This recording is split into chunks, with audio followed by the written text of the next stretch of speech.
Today I'm going to talk about what buying your first home actually feels like, and I'm going to speak from experience. So when I first bought my house, I had 3 goals in mind. My first goal is that I had a 2-year-old son. I was 23 at the time, and I wanted to create stability for him.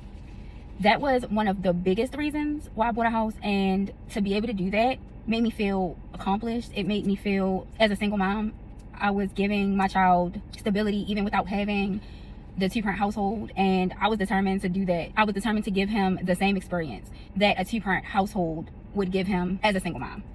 That was one of those things, was creating stability through homeownership. That was one. And to be able to give him that took a big weight off my shoulders in the way of, this is ours, this is where we're going to be, and it just felt stable. It felt like I would bought something that one day, if I wanted to, I could leave to him, or something that would also build value for our family over time. My second reason for buying a house was I wanted to be home with him.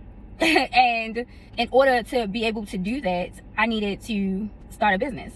And the business at the time that I was looking to start was a licensed childcare provider. And although I could do that in an apartment, I felt like it would make more sense to do it in a house for multiple reasons. One being, I could do what I want when I want, not have to worry about complaints because I have children, or having a business in somebody else's building and the stuff that comes along with that. And if they decided one day they didn't want me to have it anymore, they could, right? So I just thought it made more sense for me to do it in my own home, which also leads me to my third reason, which is I needed to buy this house before I left my 9-to-5. And me knowing that I wanted to start the business, I already planned on leaving the 9-to-5. I did end up getting fired, but that's another story for another day. But regardless, I knew it would be harder to buy a house if I let go of the 9-to-5 at the time that I had at that time for 6 years. It just made more sense because I could already show the stability and income, having the job for that many years, things like that, versus me starting over in a business. And now who knows what ups and downs would come with this business. And then once you're making the income, you have to be making that income for 2 years straight to be able to buy a house.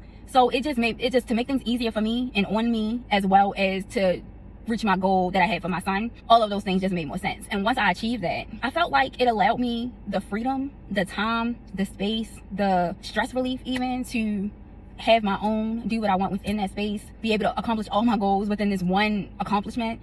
It felt amazing. It felt good to do it so young. It felt like belonging. It felt like my own. I felt like I was putting myself in a position to increase my value and my assets. It just felt good.